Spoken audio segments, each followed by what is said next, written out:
Shalom, selamat pagi Bapak Ibu Saudara yang dikasih di dalam Tuhan. 各位弟兄姐妹们平安，你们早上好。 Hari ini kita memasuki minggu yang terakhir di bulan September, bulan di mana GKT Nazaret mendedikasikan sebagai bulan keluarga. 我们今天踏入了9月份的最后一个礼拜，我们把它称为是我们9月份是我们家庭的这个月份。 Kiranya melalui setiap tema khotbah dan kegiatan-kegiatan yang kita lakukan bersama di dalam bulan keluarga ini boleh membawa kita menjadi keluarga yang memuliakan Tuhan. 好，让我们接着这个月里面的每一个崇拜会，使我们每一个人能够成为荣耀神的家庭。 Hari ini di minggu yang terakhir kita akan membahas satu topik tentang keluarga yang berkomitmen. 今天我们的讲题呢是讲到关于拥有承诺的这个家庭。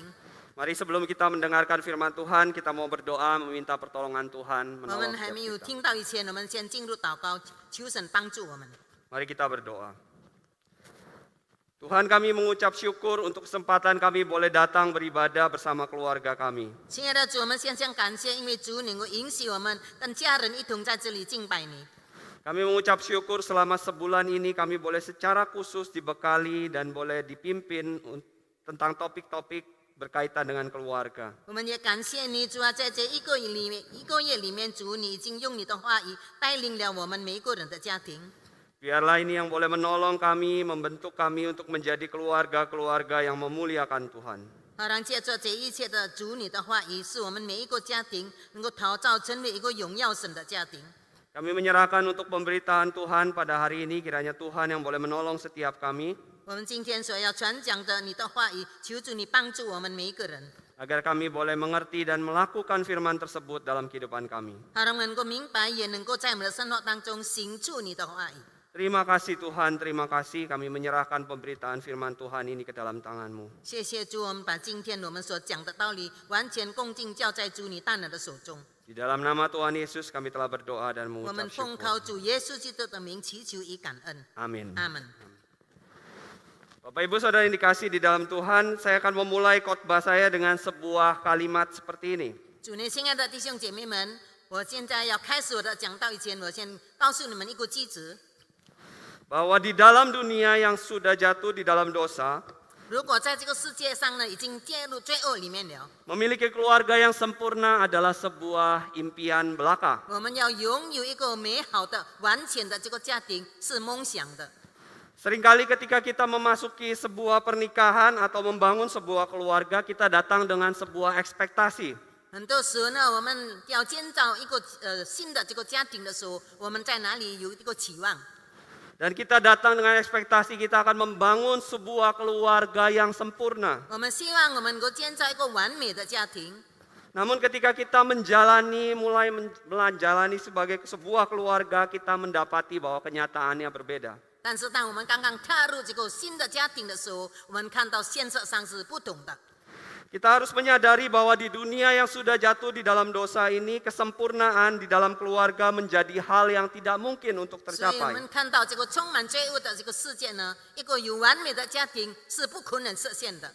Dua manusia yang jatuh di dalam dosa menjadi satu tidak mungkin menjadi sebuah keluarga yang sempurna. 因为有两个犯罪的人，他建造一个家庭合在一起，不可能成为一个完美的家庭。 Oleh karena itu benar apa yang menjadi visi dari GKT Nazaret yang kita canangkan menjadi keluarga Allah bukan yang sempurna tapi keluarga Allah yang sehat. 但是呢，所以呢，我们教会呢，我们要成为不是一个完美的家庭，而是成为一个健全的家庭。 GKT Nazaret mempunyai visi besar bahwa setiap anggota keluarga diarahkan untuk menjadi keluarga Allah yang sehat. 所以呢，我们拿撒勒堂，我们拥有一个意向，就是我们要成为有健全的家庭。 Untuk menjadi keluarga yang sehat selama sebulan ini kita telah belajar bagaimana membangun keluarga yang sehat itu. 好，让我们拥有一个健全的家庭呢，我们在这一个月里面，每一个礼拜都讲出了关于怎样子成为一个健全的家庭。 Di minggu yang pertama kita diingatkan bahwa keluarga yang sehat harus dibangun dengan dasar fondasi yang benar. 所以第一个礼拜呢，我们要讲的是健全的家庭要拥有一个正确的这个基础。 Dasar fondasi yaitu firman Allah itu 所以 sendiri. 它的基础呢，就是神的话语。 Setiap anggota keluarga harus mengalami relasi pribadi dengan Tuhan. 所以我们每一个成员应当要有跟上帝有这个美好的关系。 Di minggu kedua dan ketiga kita belajar bahwa bagaimana keluarga yang sehat itu tidak terbebas dari konflik. 所以呢，第二点呢，就是教导我们在家庭美好的健全的家庭里面，我们不外的能够遇到很多的这个纷争。 Kita belajar bahwa keluarga yang sehat adalah keluarga yang mampu mengatasi konflik. 所以一个健全的家庭呢，它有能力来解决家庭里面一切的纠纷。 Konflik yang terjadi diatasi dengan benar dengan cara komunikasi yang benar. 所以我们用准确的方法，用准确的这个沟通来解决这个问题。 Kalau Bapak Ibu ingat beberapa waktu lalu ada sebuah berita yang cukup viral tentang keluarga yang sudah 20 tahun tidak saling berbicara. 可能你们还记得，曾经有一个事件呢，就是一个家庭20年他们没有互相沟通的。 Ada suami istri yang sudah 20 tahun tidak saling berbicara. 所以有一对夫妇呢，他20年两个人从来没有谈过话的。 Sang suami merasa cemburu karena istri lebih memperhatikan anaknya. 因为这个丈夫的呢，他感到很痛心切挫呢，因为他的妈妈更爱这个孩子们。 Keluarga yang sehat adalah keluarga yang mampu mengkomunikasikan permasalahannya dan menyelesaikannya. 所以一个健全的家庭呢，他应该拥有这个沟通的能力来解决他家庭的问题。 Mungkin banyak di antara kita yang keluarganya kelihatan dari luar baik-baik saja. 可能在我们当中，从外表看来，一个好好的一个家庭， Mungkin kita tidak mengalami perceraian. 可能我们没有这个离婚的事件， Tapi bagaimana dengan komunikasi kita selama ini? 但是我们家庭之间的沟通又是如何呢？ Kita tidak bercerai karena alasan, oh demi anak. 我们可能说我不要离婚是为了孩子， Atau mungkin, oh masa orang Kristen bercerai. 或者是我们可以说，难道我是基督徒要离婚吗？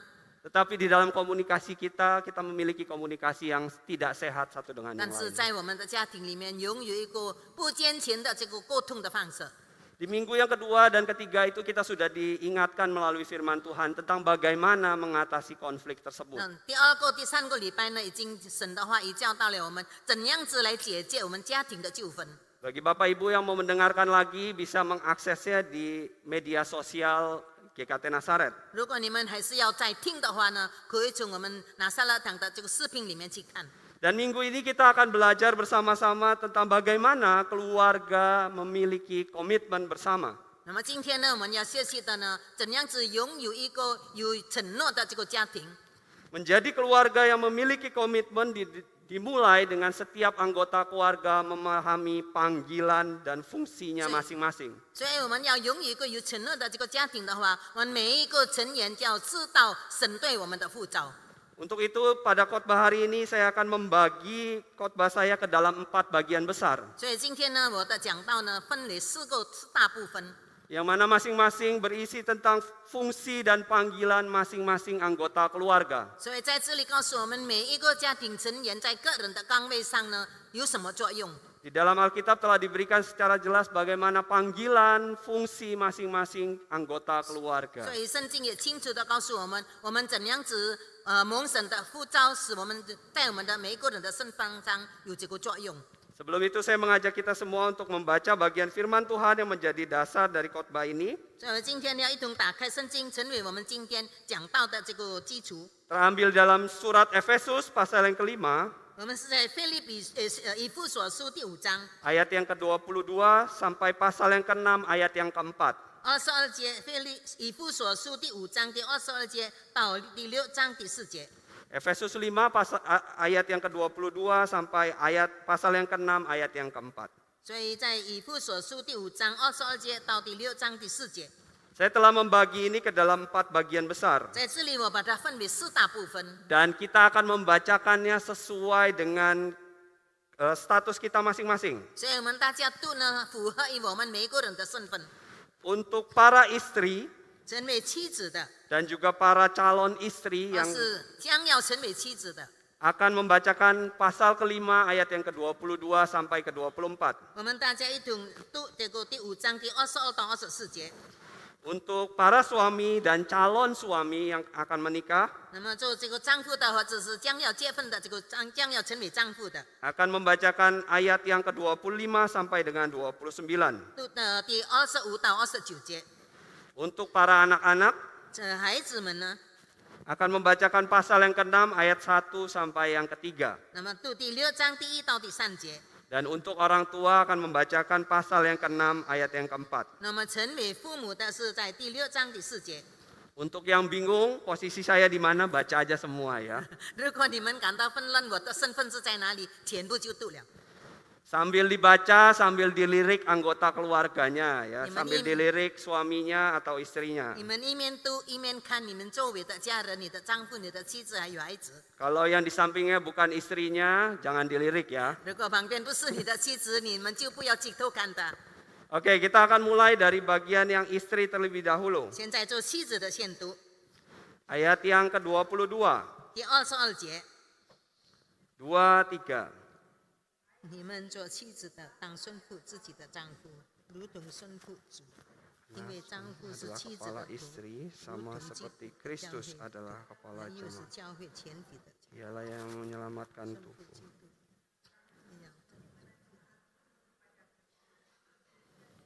Istri kepada suami dan segala sesuatu. Ayat yang ke-25, 那么25节， 2, 3. Hai suami, lihat istrimu sebagaimana Kristus telah mengasihi jemaat dan telah menyerahkan dirinya baginya untuk menguduskannya sesudah ia menyucikannya dengan memandikannya dengan air dan firman, supaya dengan demikian ia menempatkan jemaat di hadapan dirinya dengan cemerlang, tanpa cacat atau kerut, atau yang serupa itu, tetapi supaya jemaat kudus dan tidak bercela. Demikianlah juga suami harus mengasihi istri, sama seperti tubuhnya sendiri. Siapa yang mengasihi istrinya, mengasihi dirinya. Sebab tidak pernah orang membenci tubuhnya sendiri, tetapi mengasuhnya dan merawatinya, sama seperti Kristus terhadap jemaat. Pasal yang ke-6, ayat yang pertama sampai ketiga untuk para anak-anak. 第6章第1到第3节，孩子们来读。 Hai anak-anak, taatilah orang tuamu di dalam Tuhan, karena haruslah demikian. Hormatilah ayahmu dan ibumu, ini adalah suatu perintah yang penting, seperti yang nyata dari janji ini, supaya kamu berbahagia dan panjang umurnya di bumi. Untuk ayat yang keempat, para orang tua, 第4节是所有做父母的， 2, 3, 你 dan 们做 kamu 父亲的不 bapak-bapak, 要让 janganlah bangkitkan aram di hati anak-anakmu, tetapi didiklah mereka dalam ajaran dan nasihat Tuhan. Demikian jauh pembacaan firman Tuhan kita, berbahagialah setiap kita yang boleh membaca dan merenungkan firman Tuhan, terutama melakukannya. 我们读经到这里为止，每一个人读了神的话语，能够默想神的话语，更能够行神的话语的人有福了。 Sedikit penjelasan tentang konteks dari surat Efesus, Bapak Ibu. 我先讲一下关于这个以弗所书的这个背景。 Surat Efesus ini ditulis Rasul Paulus bukan untuk suatu permasalahan spesifik tertentu di jemaat. 其实这个使徒保罗他写出这个以弗所书，不是特别的是为哪个时候的会友的， Tetapi merupakan sebuah pesan penggembalaan dari seorang gembala yang pernah mendirikan dan pernah menggembalakan jemaat di 而是 Efesus. 他成为一个牧者，他怎样子来教导那些他的会友们。 Rasul Paulus ingin mengingatkan identitas orang percaya kepada jemaat di Efesus. 使徒保罗呢，他要让这个以弗所的会友知道他们自己的身份。 Dan pemahaman akan identitas itu dibawa dan berpengaruh terhadap kehidupan mereka sehari-hari. 所以呢，他们带着他们的身份，过着他每一天的生活。 Pesan praktis yang diberikan kepada anggota keluarga yang dituliskan dalam surat ini merupakan hal yang umum. 所以他最简单的这个指教他们的是一个很普通性的。 Para penulis surat pada masa itu seringkali meletakkan pesan-pesan praktis kepada anggota keluarga. 所以这个写诗的人呢，他特别是教训那些他的会友们的家庭。Oleh karena itu Rasul Paulus juga menggunakan cara ini untuk memberikan pesan bagaimana seorang yang Kristen hidup di dalam keluarganya. 所以呢，使徒保罗也用这样子的方法教导那些他们成为基督徒当怎样子过他们的生活。 Rasul Paulus ingin mengajarkan bahwa pengenalan akan Tuhan bukan membawa orang percaya itu untuk menentang sistem dunia atau menjauhi dunia. 但是他要带领一个人信主，并不是要他去对抗这个世界上的这个风俗。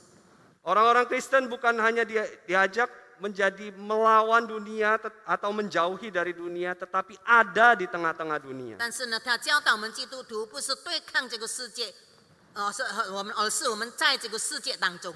Orang Kristen diajak untuk mentransformasi dunia ini menjadi garam dan terang dunia. 让我们能够成为盐、成为光呢，来光照这个世界， Termasuk di dalam keluarga. 就是包括在我们的家庭。 Bagaimana nilai-nilai kekristenan itu tampak di dalam seluruh aspek kehidupan di dalam keluarga. 所以让我们基督徒的这个生命的价值能够活在我们的家庭里面。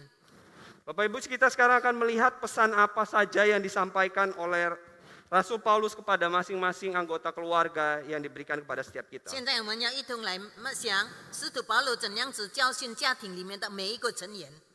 Pesan pertama diberikan kepada istri. 第一个呢，他是对妻子说， Dikatakan di pasal yang kelima ayat yang ke-22, 在第5章22节里面这样说： Hai istri, tunduklah kepada suamimu seperti kepada Tuhan. 在这里他里面做妻子的，当顺服自己的丈夫，如同顺服主。 Pesan pertama ini diberikan kepada para istri untuk tunduk kepada suami. 所以这个他是告诉那些做妻子的要顺服丈夫。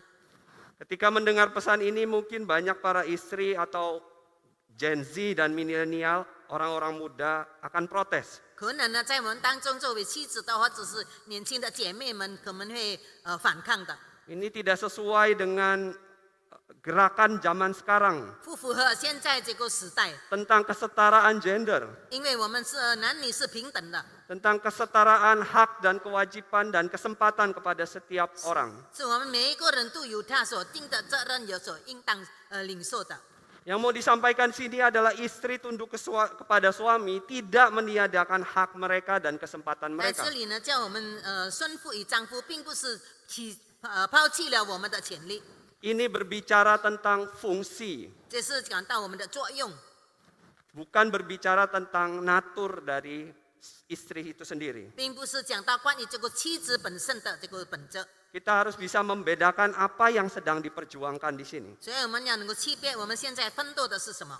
Untuk itu bagian ini membawa kita kepada apa yang telah Allah rancangkan ketika penciptaan. 所以在这里，他带领我们来到上帝创造我们的时候的这个作用。 Ketika penciptaan Allah menciptakan kita, laki-laki dan perempuan seturut gambar dan rupanya. 当上帝造我们、造男造女的时候，是照着上帝的形象。 Secara kedudukan kita adalah sama. 我们的地位是同等的， Laki-laki, perempuan, suami atau istri. 男男女女或者是丈夫妻子是同等的， Tetapi dari fungsi kita memiliki perbedaan. 但是我们之间的作用有区别。 Dikatakan istri di dalam Kejadian 2 ayat yang ke-18. 所以讲到妻子，在创世纪2章的18节里面， Perempuan diciptakan sebagai penolong yang sepadan. 所以在那里说我们妻子是助手。 Sekali lagi penolong yang di sini bukan bermakna sebagai seorang budak. 在这里说我们去帮助的，并不是我们成为努力。 Kata penolong di sini seringkali digunakan atau muncul ketika menggambarkan Allah yang menolong umatnya. 在这里是说呢，看描写说上帝怎样子帮助他的子民。 Kata penolong di sini menggambarkan suatu hal yang besar menolong yang kecil. 这里是说一个大的呢帮助小的， Seperti yang muncul di dalam Keluaran 18 ayat yang keempat dan juga Ulangan 33 ayat yang ketujuh. 像在出埃及记里面，还有生命记里面所记载的。 Dengan kata lain secara tersirat kita bisa melihat bahwa perempuan itu diciptakan memiliki kekuatan yang lebih. 换一句话说呢，女人拥有一个特别的这个能力， Memiliki kekuatan yang lebih namun Tuhan tempatkan di bawah laki-laki yang Tuhan 虽 tetapkan 然她有 sebagai 特别 kepala. 的能力，上帝把它放在男人的下面。Sebagai seorang penolong, tentu saja perempuan memiliki kekuatan yang lebih untuk menolong. 如果成为一个帮助的，当然他有比一个被帮助的更有能力。 Bagaimana seorang penolong tidak bisa memiliki kekuatan yang lebih orang yang ditolongnya. 如果一个人他要帮助别人，他没有超过他的能力，他怎么能够帮助呢？ Namun relasi ini menjadi rusak ketika dosa itu masuk di dalam Kejadian 3. 但是这样子的关系被破坏了，因为当这个罪恶进入到这个世界的时候，就是 relasi 在 yang 创世纪里面。 Relasi yang sudah Tuhan rancangkan ini menjadi relasi yang saling menginginkan satu dengan yang lain. 所以上帝创造的时候，两个人已经美好的关系，互相恋慕的。 Di Kejadian pasal yang ketiga ayat yang 16, 在创世纪第3章第16节， dikatakan bahwa engkau istri akan birahi kepada suamimu dan suamimu akan menguasai atas kamu. 所以你做妻子的要恋慕你的丈夫，你的丈夫要管理你。 Beberapa terjemahan Alkitab kita selama ini menerjemahkan seperti itu. 在我们的这个翻译本里面都是这样子说的。 Yang seringkali kita maknai secara keinginan seksual. 很多时候我们把它想到关于性的关系， Tetapi ketika kita mempelajari kata ini, 但是当我们真正的学习这一句话， kata birahi ini juga muncul di dalam Kejadian 4. 所以他们恋慕呢是在创世纪第4章里面也有， Dalam konteks yang lebih dekat, 就是更靠近的这个背景， yaitu menginginkan kuasa, 就是想到这个有权柄， take control, mengambil kuasa, mengendalikan. 他是要控制别人。 Jadi di bagian ini, ketika dosa itu masuk, perempuan dan laki-laki itu saling berebutan kuasa. 所以当这个罪恶临到的时候呢，男和女人呢都互相争夺这个权利， Saling menguasai satu dengan yang 我 lain. 要控制你，你也要控制我。 Di bagian ini, pesan ini para istri kembali diingatkan akan panggilan mereka. 所以提醒了做妻子的神对你的呼召， Mereka diciptakan Allah sebagai seorang penolong. 上帝召你成为一个助手， Tetapi mereka ditempatkan Allah untuk tunduk di dalam kerelaan menjadi penolong yang setia 但 bagi 是 suami. 上帝要我们成为妻子，我们诚心的、心甘情愿的成为这个丈夫的助手。 Ketika saya menjelaskan ini mungkin ada banyak istri-istri yang protes. 可能我讲这一句话的时候，很多妻子不甘愿的。 Saya bukannya mau mengambil alih, tapi kadang suami saya itu kalau nggak disuruh dia nggak jalan. 我并 gitu. 不是要夺取这个权利，但是我的丈夫呢，不叫他，他就不走的。 Mungkin ada tipe-tipe suami-suami yang memang kalah gitu. 可能有这样子这一种类型的这个丈夫，他在他的妻子以下。 Tetapi bagian ini mengajarkan setiap kita Bapak Ibu. 但是在这里，他教导我们每一个人， Bahwa memimpin itu ada berbagai cara. 我们带领是有各种各样的方法。 Di dalam metode kepemimpinan 360 derajat, 在这个360度的这个带领的这个方法， itu dijelaskan ada 4 tipe kepemimpinan, 在哪里有4种的这个领导人， yaitu memimpin diri sendiri, 就是带领自己， memimpin yang ada di bawah 就 kita, 是带领在我们下面的， memimpin yang ada sesama kita, 带领那些跟我们同等的， dan juga memimpin yang ada di atas kita, 也带领在我们上面的， leading up. 就是在上面的。 Seorang istri dipanggil untuk menjadi penolong, bukan menggantikan peran dari suami. 这个妻子成为这个丈夫的助手，而不是代替了丈夫的这个这位。 Seringkali kasus yang seringkali saya temui adalah istri yang lebih dominan menggantikan peran daripada suami. 但是有很多的这个妻子呢，我看到在家庭里面，她成为一个喧宾夺主的人。 Hal ini tentu saja bisa karena banyak hal. 在这里呢，因为有很多的原因。 Tetapi kita diingatkan kembali para istri-istri, para calon istri bahwa kita dipanggil untuk tunduk di dalam kerelaan menjadi penolong yang 但是 setia. 今天神的话也提醒我们每一个做妻子的，我们的身份呢，我们的这位呢，就是要在顺服与丈夫。 Ketika saya merenungkan bagian ini, saya berefleksi dengan kehidupan saya di dalam keluarga. 当我们想这一节经文的时候，我想到在我的家庭里面。 Beberapa waktu belakangan ini saya banyak dapat kesempatan untuk bertemu dan ngobrol-ngobrol dengan tamu-tamu dari asing, dari luar negeri. 所以呢，我在这个最近的时间，很多机会跟那些从外国来的人谈话。Ketika diundang begitu, saya tahu kemampuan bahasa Inggris saya secara lisan itu tidak begitu baik, Bapak 所以 Ibu. 我自己知道我的英语讲的不大好， Dan saya tahu istri saya punya kemampuan yang lebih baik dan punya pengalaman yang lebih banyak berbicara dengan orang luar negeri. 我也知道我的妻子她更有能力能够跟外国人沟通，用英语来讲。 Tetapi dalam beberapa kesempatan itu, 但是在这个机会里面， istri saya yang memiliki kemampuan lebih baik tidak mengambil alih pembicaraan. 我的妻子虽然她更有能力讲英语，但是她没有唾弃的， Ia mensupport saya, 她在那里支持我， memberikan saya kesempatan 她给我机会， untuk memimpin pembicaraan. 她让我能够带领这个我们的交谈。 Mungkin ketika terjadi keheningan, ia akan memberikan beberapa pancingan pertanyaan. 所以虽然有时候我们在沉默的时候，她就用一个话题来提出来， Setelah itu dia kemudian mengembalikan posisinya kepada saya. 以后呢，她就把这个身份呢还回给我。 Setelah pembicaraan selesai, kami juga melakukan evaluasi. 当我们谈完话以后呢，我们在哪里互相在哪里讨论。 Beberapa evaluasi yang kami lakukan itu menolong saya untuk semakin lebih baik lagi. 在我们的讨论当中，帮助了我，好让我能够做得更好。 Dan peran itulah yang harus dimiliki seorang istri. 所以这样子的这个角色呢，应该要妻子所拥有的。 Istri dipanggil untuk menjadi support, menolong, So it's- bukan menggantikan. 所以妻子在哪里只有支持来推动，而不是代替他。 Memberikan dukungan, memberikan kesempatan 所以他 kepada suami untuk memimpin. 他支持这个丈夫，给他机会，好让他能够带领。 Kita mungkin tahu ada mungkin tipe-tipe suami yang kalau kita nggak dorong-dorong dia itu nggak mau jalan gitu. 我们也知道，可能有的丈夫，如果我们没有去推动他，他就不能够走的。 Kadang jadi istri juga gregetan gitu loh. 所以有时候做妻子的就到很烦了， Kita ambil alih aja, 我把 kesuwen. 他夺过来太久了。 Kita tahu mungkin ada tipe-tipe suami yang 我们 seperti 也 itu. 知道，可能有这种丈夫， Tapi sebagai penolong kita harus memberikan kesempatan kepada dia. 但是我们成为他的帮手呢，我们要给他机会。 Mungkin aja di dalam keluarganya selama ini dia tidak dapat kesempatan seperti itu. 可能在家庭里面，他没有这样子的机会。 Suami kita mungkin dibesarkan di keluarga yang semuanya sudah diatur 可 oleh 能 keluarganya. 这个丈夫他的以前的家庭里面，完全已经被管理了， Semua keputusan hidupnya semua sudah dipilihkan oleh orang tuanya. 所以他一切的决定完全由他的父母来决定， Termasuk memilih istri.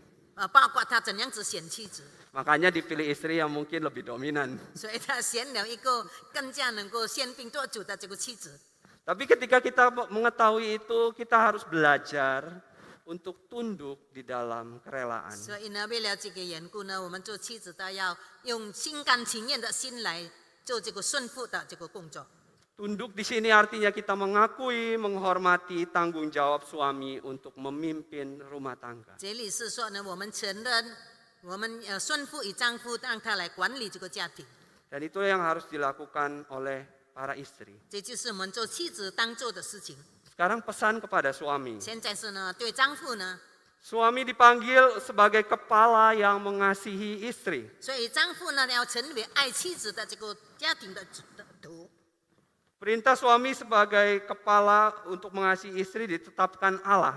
Allah yang menetapkan suami sebagai kepala, pria sebagai kepala. 这个丈夫呢，他成为家庭的头是上帝所规定的。 Ketika kita kembali lagi kepada kisah kejadian, 如果我们倒回到这个创世纪的话， kita bisa melihat Allah memberikan kesempatan kepada pria untuk memberikan nama kepada para binatang. 所以呢，上帝已经允许给了这个他所造的这个男人，他给那些动物起名字。 Otoritas memberikan nama itu merupakan privilege atau kesempatan yang dimiliki oleh seorang kepala. 所以上帝允许这个男人，他给那些动物起名字呢，就是给他一个机会。 Namun penafsiran bahwa suami sebagai kepala ini seringkali ditafsirkan bahwa suami adalah sumber dari segalanya. 所以很多人他们解错了，他们认为这个丈夫是一切前沿的头。 Makanya seringkali kita lihat konsep dari seorang suami yang harus menyediakan provide semuanya. 所以这个丈夫他应该预备一切所有所需要的。 Makanya suami itu seringkali merasa bangga ketika ia bisa memelihara keluarganya semua, 所以 mencukupi 这个 keluarganya. 丈夫有时候感到很高傲，因为他有能力来足够于这个家庭所需要的一切。Dan ada suami yang mungkin merasa minder ketika gajinya atau penghasilannya itu lebih kecil dibandingkan istrinya. 但是有的呢，做丈夫的呢，他们自己感到很难过，因为他比他的妻子所受到的收入更少。 Di bagian ini Rasul Paulus ingin menekankan bahwa kepala di sini bukan sebagai sumber segalanya. 所以在这里呢，这个头并不是一切的前缘。 Karena itu Rasul Paulus menambahkan kata seperti jemaat yang menyerahkan tunduk kepada Kristus. Kristus yang mengasihi jemaat. 所以在这里呢，他说教会怎样子来，他要向教会顺服于基督。 Sebagaimana jemaat yang tunduk kepada Kristus, Rasul Paulus menambahkan bagian ini untuk menekankan aspek pengorbanan Kristus. 所以在这里，圣经这样子说是要讲到关于基督的这个牺牲， Aspek pengorbanan Kristus yang mati dan menyelamatkan 就 umatnya. 是基督他死而且拯救了世人。 Suami yang sebagai kepala berarti adalah suami yang peduli dan mengasihi dan siap berkorban 所 bagi 以，一 istri. 个丈夫他成为家庭的主，他应该要预备怎样子来牺牲、来保全这个家庭。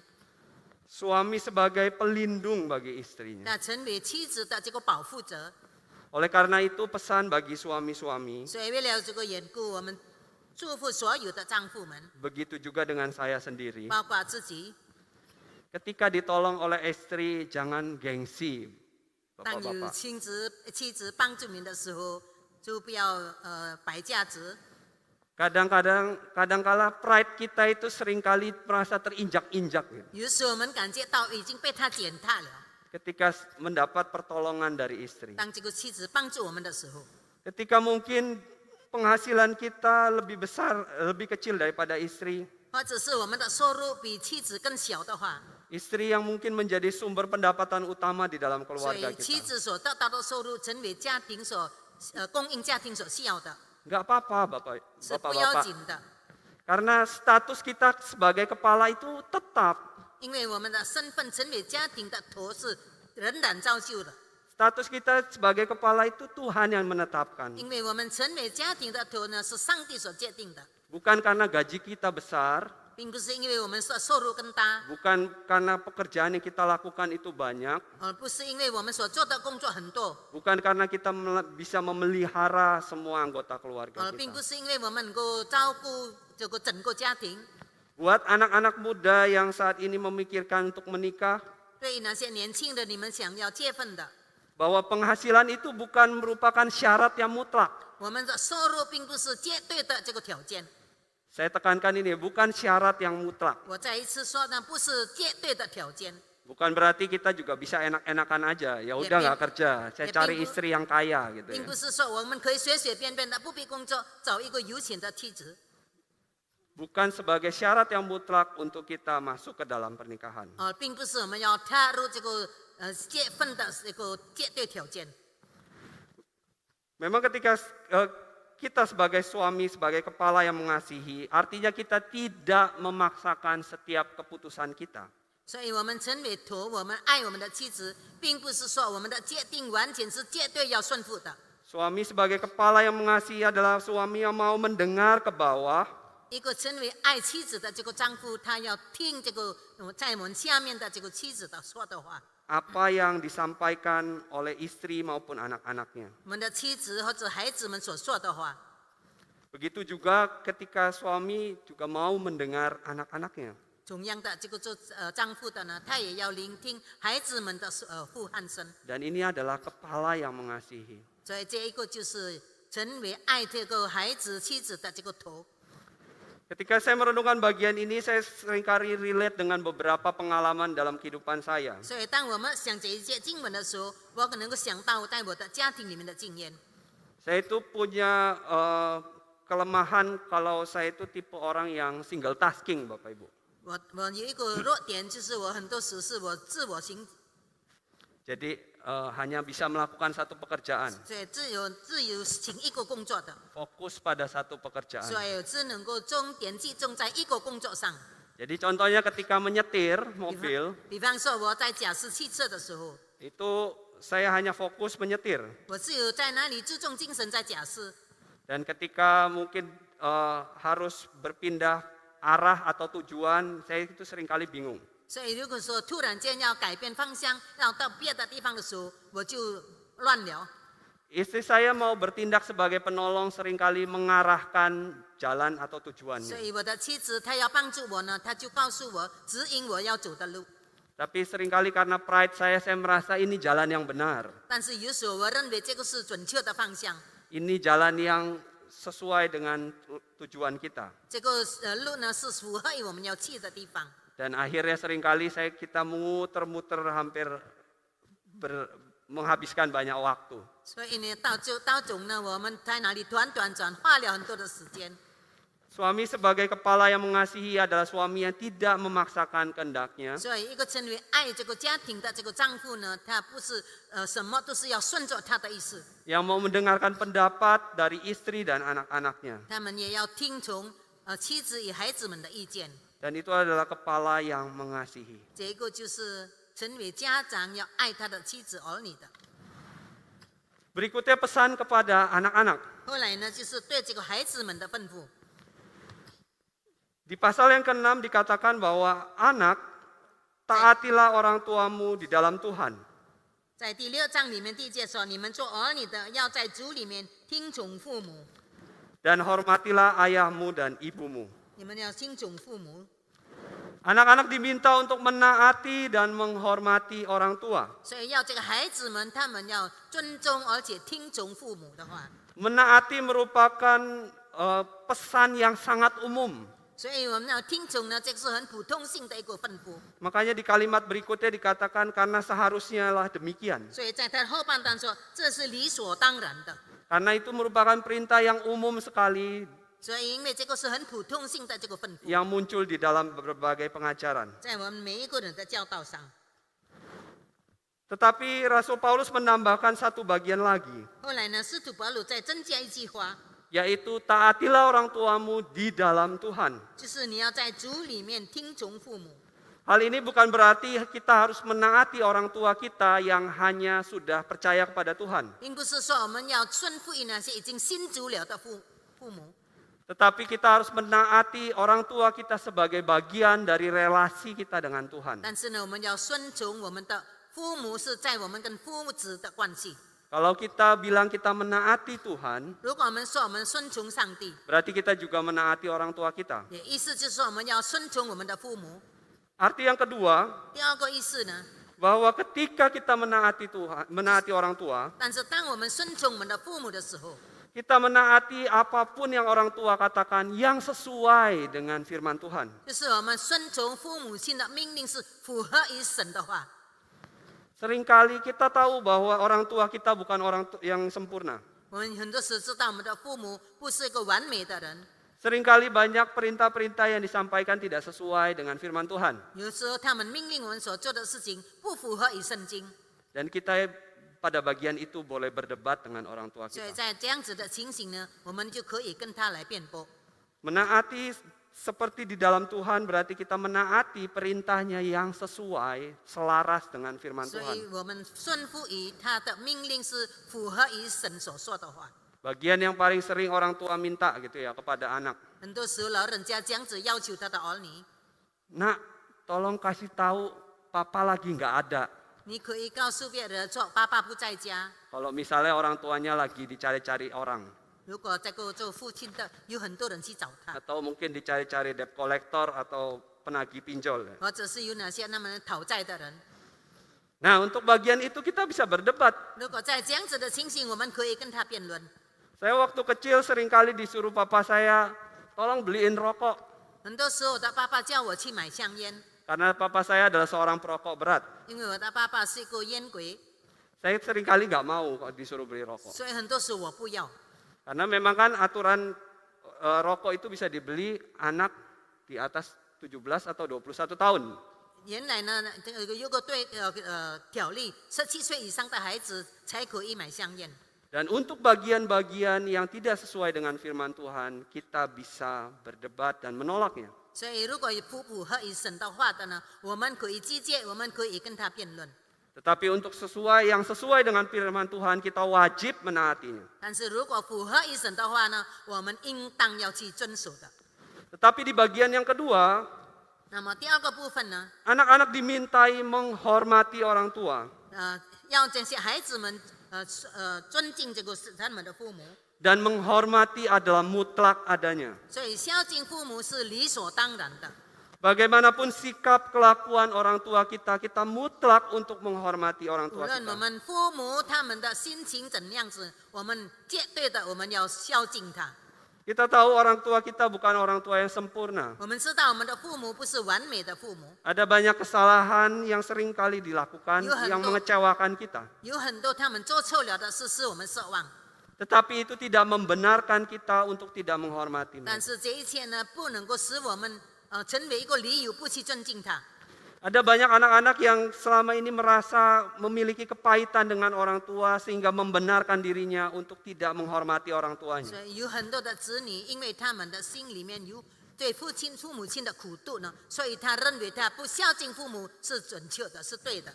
Ada banyak anak-anak yang mungkin mengalami kepahitan, yang mungkin mengalami pelecehan ketika masih kecil oleh orang tuanya sehingga membenarkan sikapnya untuk tidak menghormati 或 orang 者是有的儿女们，他们小的时候被父母亲的糟蹋了，所以他们认为他不需要孝敬他的父母。 Namun di bagian ini kita diajarkan bahwa menghormati orang tua adalah mutlak adanya, apapun perbuatan 但 mereka. 是在这里，他教导我们，我们无论什么情形，我们应当要孝敬父母。 Apakah mudah Bapak Ibu? 容易吗？ Tentu saja tidak. 当然是不容易的。 Mungkin untuk ada beberapa permasalahan-permasalahan tertentu kita sulit untuk memaafkan, mengampuni orang tua kita. 但是有很多的情形呢，造成了我们不容易能够去饶恕或者是原谅我们的父母。 Tetapi bukan dengan kekuatan kita, tetapi dengan kekuatan daripada Tuhan yang memampukan kita. 但是不是用我们的能力，但是我们的神他能够给我们能力来原谅他们。 Kepahitan tidak menjadikan pembenaran bagi kita untuk tidak menghormati, tidak mempedulikan orang tua 我 kita. 们心里面的苦度，不是成为我们不孝敬父母的这个理由。 Dalam suatu masa saya juga pernah merasa kecewa dan terhadap orang tua saya. 有一个时期，我也曾经对我们的父母失望。 Saya merasa orang tua saya adalah orang tua yang gagal. 我认为我的父母是个失败的这个父母。 Saya merasa bahwa orang tua saya ini tidak bisa menyediakan, memberikan fasilitas yang terbaik kepada saya. 因为我认为我们的父母，他们不能够为我预备更好的这个设备。 Ada suatu masa saya merasa bahwa orang tua saya itu adalah orang tua yang tidak bisa melakukan perhitungan dengan baik. 我有时认为我的父母不能够更好的来做这个计算。 Mestinya saya bisa mendapatkan kesempatan untuk sekolah, kuliah lebih baik. 我应当的能够得到更好的读这个大学的， Karena secara kemampuan saya mampu untuk melakukannya. 因为跟我的能力，我是有能力去做的。 Namun seiring dengan perjalanan waktu saya menyadari Bapak Ibu 但是经过这个时间的考验，我觉悟到， bahwa menjadi orang tua itu memang tidak mudah. 本来我们成为一个家长，成为老人家不容易的， Ada banyak hal yang tidak bisa kita prediksi. 有很多事情我们是预测不到的。 Sebagaimanapun kita mampu memperhitungkan, mampu mempersiapkan, kita ada banyak bagian-bagian dalam kehidupan kita yang tidak bisa kita duga. 有很多时候呢，我们有能力，我们能够去计算，我们能够去做，但是也有很多我们预测不到的事情。 Oleh karena itu kita sebagai anak kita diajarkan untuk menghormati orang tua 所 kita. 以为了这个缘故，他神教导我们要孝敬我们的父母。 Seperti Tuhan mengasihi orang yang berdosa, begitu juga kita sebagai anak-anak. Bagaimanapun pahitnya dan sukarnya. 好像上帝怎样子爱那些罪人，所以我们成为儿女也应当要如此无论生活多么的痛苦， Kita diminta untuk menghormati orang tua 那 kita. 要我们孝敬我们的父母。 Bagian pesan terakhir kepada para orang tua. 那么最后呢，对那些做家长的这个吩咐， Kalau kita baca di bagian pasal 6 ayat yang keempat, 如果第6章第4节里面说 kita bisa melihat pesan yang berbeda. 有不同的这个吩咐， Di sini tidak ada perintah tapi muncul sebuah larangan. 在这里面有命令，但是有一个不可以做的。 Hai bapak-bapak, janganlah bangkitkan kemarahan anak-anakmu. 在这里说，你们做父亲的不要惹儿女的气， Bagian ini terkait dengan budaya pada masa itu. 所以这个是符合于那个时的风俗习惯。 Pada masa itu orang tua, terkhususnya bapak, 在那个时候呢，针对老人家，特别是父亲的， mempunyai otoritas penuh atas anaknya. 他对孩子们有一个特别完全的这个主权。 Seorang bapak itu bisa memperlakukan anaknya sebagai seorang budak dan merantainya dan memperkerjakannya. 这个做父亲的可以把孩子当作奴隶，或者是把他用锁链锁起来， Tanpa ada hukuman yang mampu melarangnya. 没有一个律法能够刑罚他的。 Bapak-bapak itu juga bisa membuang anaknya kalau dia tidak suka terhadap 所以 anaknya. 这个做父亲的也可以把这个孩子丢掉，如果他不喜欢的话。 Oleh karena itu pesan ini mengajarkan orang tua untuk tidak membangkitkan kemarahan kepada 所以 anak-anaknya. 呢，这一节经文教导那些做父亲的，不要惹儿女们的气。 Dalam terjemahan yang lebih literal artinya kepahitan di dalam diri anak-anaknya. 所以换句话，其他的这个翻译本呢，不要惹孩子心里面有苦毒。 Tugas sebagai orang tua adalah melatih dan mengajar mereka di dalam 所以我 Tuhan. 们做父母的，我们的责任就是照着神的教导，就是警戒和养育他们。 Tugas orang tua adalah untuk melatih, mengajarkan mereka di dalam firman Tuhan. 所以呢，我们做老人家的责任就是用神的话，在神里面教育他们、养育他们。 Saya mau mengatakan begini kepada para orang tua, 我这样子对所有的做父母的， bahwa anak-anak itu bukan properti, 那个孩子们不是我们的产业， apalagi sebuah investasi. 更何况是我们的投资。 Tetapi anak-anak kita merupakan pribadi yang Tuhan titipkan 但是孩子呢，是上帝寄托给我们的， untuk diarahkan sesuai dengan rancangannya. 好让我们能够指引他们符合于上帝的计划。 Anak-anak kita bukan sebuah properti atau barang. 我们的孩子不是我们的产业，也不是什么东西的， Dia memiliki kebutuhan yang sangat kompleks, Bapak Ibu. 他也有很多种的这个需要的。 Anak-anak kita itu tidak hanya cukup hanya diberikan uang jajan dan juga kuota internet. 我们也不能够只有给孩子们零用钱，还有他们这个在手机上的。 Anak-anak kita itu tidak cukup hanya ditanyain sudah makan atau belum. 我们也不是足够一直有问他们你们测了吗？ Anak-anak itu butuh waktu daripada kita, 所以孩子们需要我们父母的时间， kasih sayang daripada kita. 我们父母的爱心。 Kalau kita perhatikan film-film belakangan 让 sekitar 10 tahun belakangan ini, 让我们看这个最后的10年里面的影片， kita bisa memperhatikan ada banyak film 我们看到有很多的影片， yang mengangkat tentang kebutuhan akan keluarga. 在哪里告诉了我们关于家庭的需要。 Karena itulah isu yang terbesar pada zaman ini. 所以这个就是我们这个时代所很多人所谈论的。 Kalau kita bandingkan dengan film-film mungkin 10-20 tahun lalu. 如果我们跟20年以前的这个影片比较的话， Contoh-contohnya film kartun Disney. 好像我们的这个卡通影片， Kalau kita perhatikan film-film tema sekitar 20-30 tahun lalu lebih banyak berbicara tentang siapakah cinta sejatiku. 所以如果20年以前呢，在哪里所讲到的是关于真正的爱是什么？ Tetapi semakin ke sekarang kita bisa melihat bahwa tema dasar utamanya adalah tentang keluarga. 所以呢，后来的呢，就是咱们基本上的这个题目呢，就是关于家庭。 Dari film-film ini menggambarkan sebenarnya permasalahan mendasar yang sedang dibutuhkan oleh banyak orang. 所以呢，这些影片里面告诉我们，我们生活上的所有的人所需要的最基本的条件。 Banyak orang tua merasa bahwa kebutuhan semakin besar, semakin kompleks. 所以很多老人家认为我们的需要越来越广泛，越来越大。 Oh, saya harus bekerja 我应该要努力工作， sehingga tidak ada waktu bagi anak-anak. 以致我没有时间来跟孩子们在一起。 Tetapi anak-anak kita membutuhkan waktu kita. 但是我们的孩子呢，他需要我们老人家的时间。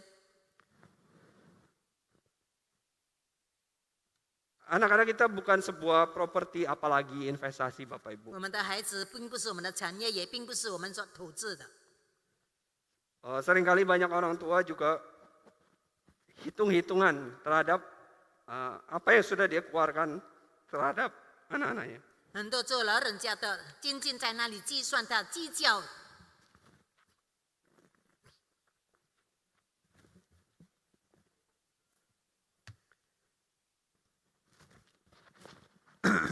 Mohon maaf. Tapi kita harus menyadari bahwa anak-anak kita adalah pribadi yang Tuhan titipkan untuk kita. 但是我们要觉悟到，如果孩子们呢是神寄托给我们的， Dan tugas kita adalah untuk merancangkan, mengarahkan dia sesuai dengan rancangan Tuhan. 那我们的责任呢，就是在哪里计划，而且是怎样子在主里面教育他们。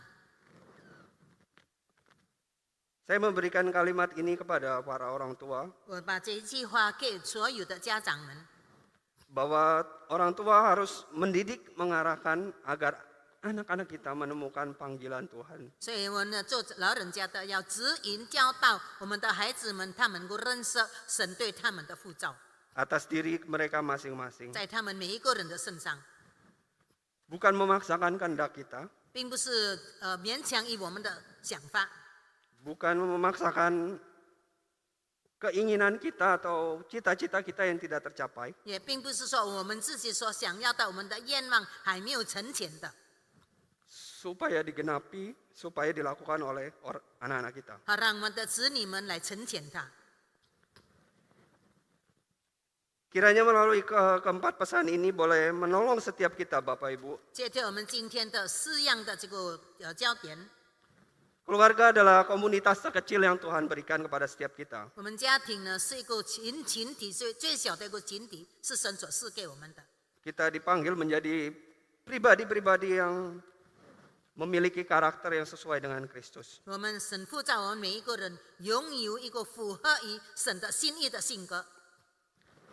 Kita telah bersama-sama melihat peran dan fungsi dari setiap anggota keluarga yang Tuhan telah tetapkan. 现在我们来看一下我们家庭里面每一个成员在我们生活上的这个作用。 Mari bersama kita mengambil bagian untuk berkomitmen sebagai anggota keluarga menjalankan fungsi kita. 我们借着我们每一个人的身份，我们有跟上帝有一个承诺，好让我们能够成为一个好的家庭。 Apakah ini hal yang mudah? Tentu saja tidak. 这是很容易的吗？当然不是。 Tidak mudah kalau kita mengandalkan kekuatan kita sendiri, Bapak Ibu. 如果我们靠我们自己的力量是不容易的， Diperlukan kekuatan daripada Allah Roh Kudus yang boleh menolong dan memampukan kita 我们需要有圣灵来帮助我们，才能够做到， untuk kita menjadi keluarga yang memiliki komitmen. 好让我们呢拥有一个有承诺的这个幸福的家庭。 Di bagian terakhir saya mau menutup dengan sebuah kalimat seperti ini. 最后呢，我用一个句子来结束我今天的讲道。 Bahwa kerohanian seseorang bisa dilihat dari bagaimana dirinya tampil di hadapan keluarga. 一个人他的灵性的陈述呢，我们可以从他在家庭里面所显露出来的来衡量。 Kerohanian seseorang tidak bisa hanya kita ukur hanya dengan seberapa sering dia pelayanan di gereja, seberapa banyak dia menghabiskan waktu untuk melayani. 一个人他的灵性的陈述呢程度呢，并不是看他有多少的时候来聚会，有多少的时候来服侍主， Atau seberapa banyak persembahan yang dia 或 berikan. 者是他有奉献了多少的金钱。 Tetapi kerohanian yang sesungguhnya bisa kita lihat ketika bagaimana seseorang itu tampil apa adanya di hadapan 所 keluarga. 以我们看到这个一个人的灵性的这个陈述呢，我们可以看到他在家庭里面他所显露出来的行为。 Mari bersama kita boleh menjalankan fungsi dan panggilan kita menjadi keluarga-keluarga yang memiliki komitmen. 好让我们大家能够符合于我们每一个人的身份，我们行我们当做的工作，好让我们拥有一个有这个承诺的这个家庭。 Mari kita berdoa. 我们低头祷告。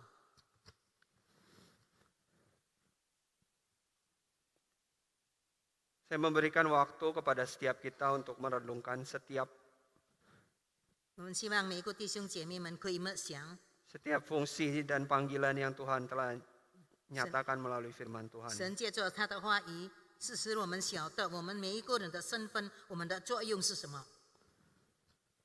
Panggilan untuk kepada para istri, 他对妻子的呼召， Panggilan untuk kepada para suami, 还有对丈夫的呼召， panggilan untuk kepada anak-anak 他对子女们的呼召， dan juga orang tua. 而且还对这个父母的呼召。 Dan biarlah kita boleh berjuang untuk melakukannya. 让大家能够努力的奋斗，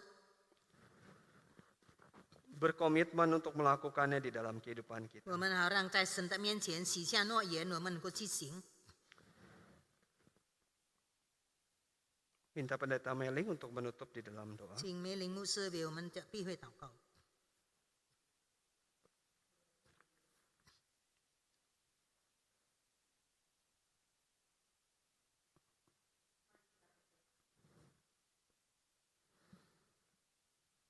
Tuhan Allah Bapa kami yang di surga,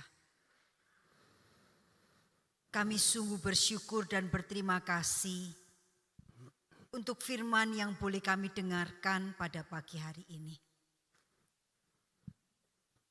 Kami sungguh menyadari di tengah dunia yang berdosa ini, memiliki keluarga yang sempurna adalah seperti mencapai impian yang tidak akan pernah tergapai. Tetapi kami bersyukur di dalam Kristus, Engkau menebus kami dan menolong kami untuk kembali kepada fungsi mula-mula ketika Allah menciptakan kami. Sehingga memiliki keluarga yang penuh dengan sukacita dan kasih Allah. Menjadi sesuatu yang sangat mungkin untuk kami gapai bersama-sama dengan Engkau. Terima kasih untuk firman-Mu yang mengingatkan kepada kami kembali. Bagaimana Allah menciptakan masing-masing kami, suami, istri, anak, orang tua, mengingatkan kembali kepada kami peran-peran yang Tuhan percayakan. Fungsi yang Tuhan percayakan kepada kami. Bapa di surga, saat ini dengan penuh kerendahan hati, kami datang memohon kepadamu. Bantulah kami ya Allah Roh Kudus. Pimpinlah kami ya Allah Roh Kudus. Topanglah kami ya Allah Roh Kudus. Agar setiap suami, setiap istri, setiap anak, dan juga para orang tua mengambil komitmen untuk melakukan tugas dan tanggung jawabnya. Peran seperti yang Allah percayakan. Agar setiap keluarga yang ada di GKT Nazaret ini boleh menjadi keluarga yang sehat di dalam Engkau. Menjadi keluarga yang dipenuhi dengan sukacita dan damai sejahtera yang berasal daripada Engkau. Kami tahu bahwa di dalam menjalani kehidupan sebagai keluarga, kami tidak terluput dari pergumulan, kesulitan, persoalan, pertengkaran, permasalahan, kemarahan, kepahitan. Tetapi melalui firman pada pagi hari ini, mengingatkan kami untuk kembali kepada Allah, kembali kepada firman Allah. Sehingga kami boleh menjalani kehidupan keluarga kami sesuai dengan rancangan Allah. Terima kasih Bapa di surga untuk firman-Mu pada hari ini. Hanya di dalam nama Tuhan Yesus kami berdoa dan mengucap syukur. Amin.